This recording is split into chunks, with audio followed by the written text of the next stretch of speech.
I just want to talk about where we are on Bitcoin. I apologize for being on a camera instead of doing a screen recording, but that's where I'm at right now.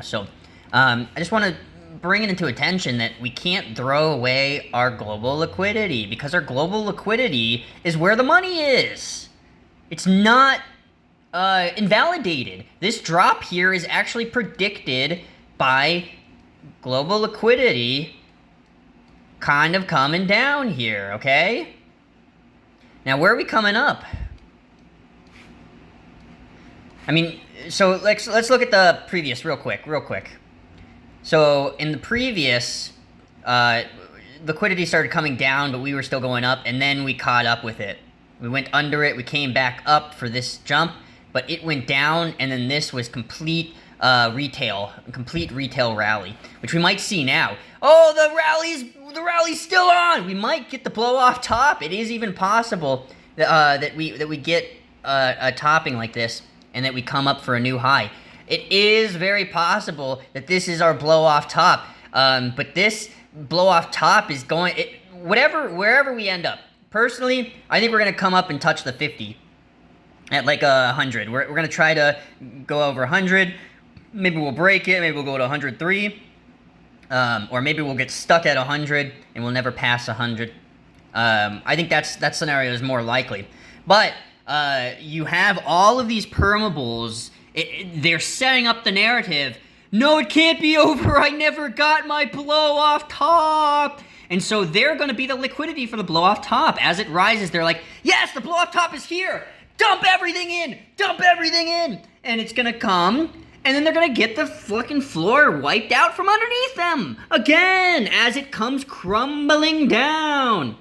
So that's the second scenario. There's two scenarios. The blow off top and the failure to recapture the bull market. In both scenarios, I personally don't want to be in this asset right now. I am waiting to short the fuck out of this right now, okay? I caught a little bit of the short down here, and then because I was just getting started in the futures market. I really didn't understand it, and I've learned about it a lot. Yeah, you can see me. But now I'm ready. Now I'm ready for the futures market. I'm ready to short the fuck out of Bitcoin, and not financial advice, but I think that's the right thing to do. So if we look at our global liquidity here, it kind of looks like it's dying off. And I'll show you what values I have. So I'm using reverse repurchase because that kind of balances things. If you don't use reverse repurchase, you kind of get this sort of outcome, which is not bad. This is a good this is a good chart to use. It's going to give you your tops. But you see, this is going down while we're going up, right? So although this can be used, personally, I like to balance it out with the reverse repurchase agreements, which is like, it's like people shorting the market, basically. And when you get that, you kind of get a balance of what the economy is at for liquidity. I use the banks, the major banks, Bank of China, Bank of Japan, smaller central banks. I don't use the Federal Reserve System because smaller central banks should cover that for America liquidity. The Federal Reserve System is not buying Bitcoin. The Treasury General Account is not buying Bitcoin. Why the heck would I include either of those things? European Central Bank, pretty sure it's not buying Bitcoin. These are really regulated banks, okay? Reverse repurchase agreements. Now, I don't actually know how the European Central Bank system works. I just know that when I turn it on, my correlation kind of turns to shit. Like this is a shit correlation when I turn on European Central Bank. So not a lot of European Central Bank money going into Bitcoin. However, Japan and China, it is. A lot of people. So central bank liquidity.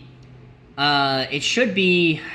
I don't know if it's exactly like this, but in America, when you take out a loan, you're creating new money.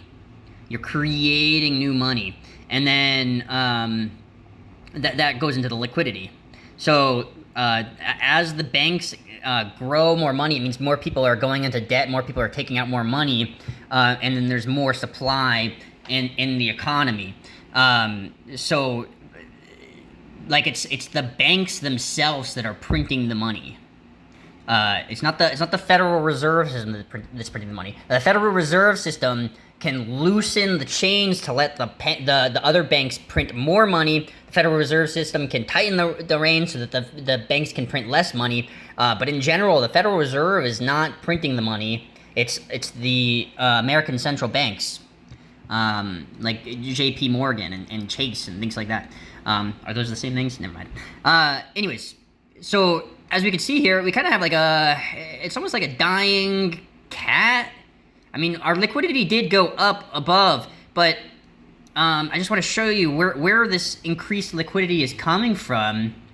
It's only coming from China. So I just want to look at China real quick, and China's going through the roof. Look at this. China's just printing money out of the wazoo. And that's probably, now that they've reached new highs like this, it's probably a bad thing.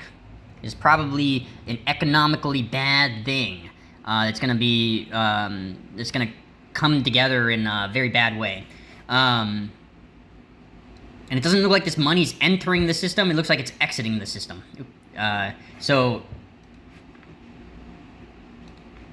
what I would say about that is that it seems like the global world is going into a recession, and people want money, and they don't want to be stuck in Bitcoin while it's all the way down. So people are exiting Bitcoin, and we can see here that our liquidity is kind of falling off. If we didn't have that Chinese money in there, though you need the Chinese money because a lot of Chinese money is in Bitcoin, right? But even look at this correlation, right? This is pretty good correlation. Without the Chinese money, we are starting to really collapse here, okay? So, but we did do a jump up. We did a jump up.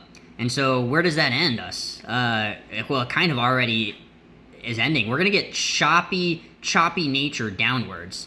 So this is going to fit in line with my first most likely scenario, is that we come up to the 50, and then we kind of chop around trying to break it until we collapse. And then once we collapse, because the chopping is only going to go on for maybe like 3 weeks, at most. And then we're collapsing. We're going back to this. We're going back to waterfalls of red. Red waterfall, not like that, but more like this. This is what's gonna happen in Bitcoin. Whoop, just like that. It's gonna keep happening. Okay? It's not over. The sell-offs are not even close to over. And so if you're preparing for a new rally, you are the liquidity at that point. If you're preparing for a new bull market rally, you are the only liquidity in the market, because the liquidity of the central banks is not there. You are the liquidity. If you buy into this rally, you are the liquidity that the banks are using to sell out. Okay? I don't believe in this asset right now. It is not a good time to buy this asset. Now, it could go up. It can, like I said, it could go up to 100K. It can go up to new highs even, potentially. If the retail euphoria really gets out of hand, which it seems like people are setting up for, all these YouTubers who are betting on this blow off top as the final rally of Bitcoin. Even though I personally, like, a lot of these are already blow off tops. If this is a blow off top, what is this? What is this? What is this? Those are all blow-off tops to me. But it's not good enough. It's not good enough for a lot of these people who got into the coin too late, or who have been grifting on YouTube about their theory about where Bitcoin's going and why, and now that it's been invalidated, they have to save face. But that's not the case. It's the M2 is not. People are using the M2. The M2 is not invalidated. They're just using the wrong values for the M2.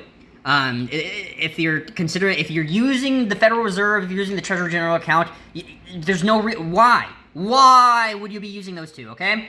I should turn on Bank of China, but like I said, the Bank of China, it seems like it's really struggling right now. I don't think they're buying Bitcoin. It looks like Japan's notorious for throwing all their money into investments because they have a lot of the U.S. dollar. Japan gets a lot of they're like a vassal of the United States, who depends on the U.S. dollar significantly. They just get a shit ton of U.S. dollars from all the treasuries they buy because they have like a vassal state relationship with the United States, and so they're a good indicator because they're always putting their money in assets that will appreciate as opposed to depreciate. And then smaller central banks, that should be where we're getting our money. So the smaller central banks should be, maybe it's other countries. I don't know. It could be just other countries.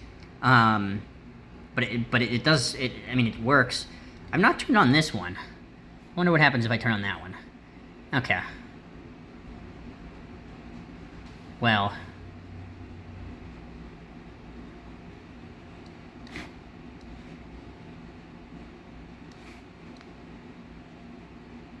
I mean, that could explain why we've gone to new highs.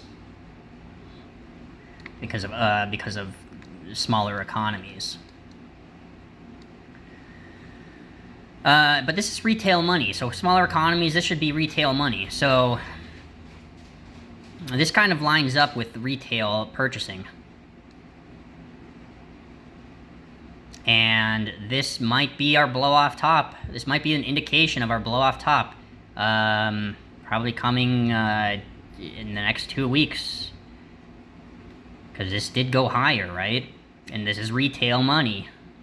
So we're just looking at the M2. We're trying to decide, hey, where is this money going? Where are these trends going? Because the big money moves the small money, okay? And regardless of how high we get right here, we are collapsing. Even if we just look at the smaller M2 economies here. Let's even take out a reverse for purchases. Let's see what that looks like. Interesting. Okay. Yeah, reverse purchases, it normalizes everything. It normalizes everything because the liquidity is locked into a reverse purchase agreement, essentially. I mean, this is semi-useful. This is retail money to me. But this is smaller M2 economies. This is not even the U.S. economy or things. I don't really want to look at this. I don't think this is helping us. But if you're trusting this, then we got the bottom here, and then we should be rising into a new top. So the fact that we're not means that we should listen to our bank money. And this is where our bank money's going. Down. Woo! And that's down all the way into January right now. I mean, each time this is called a bottom, right? This is a bottom over here. This is a bottom over here. I know my B signal is over here, but that's much higher than over here. This is where the real bottom is. We got a bottom over here. I mean, this calls the bottoms. This calls the tops, okay? This calls everything. And right now it's calling that we're plummeting down to our deaths, potentially. Unless things quickly reverse. Unless we quickly reverse. We are falling to our doom.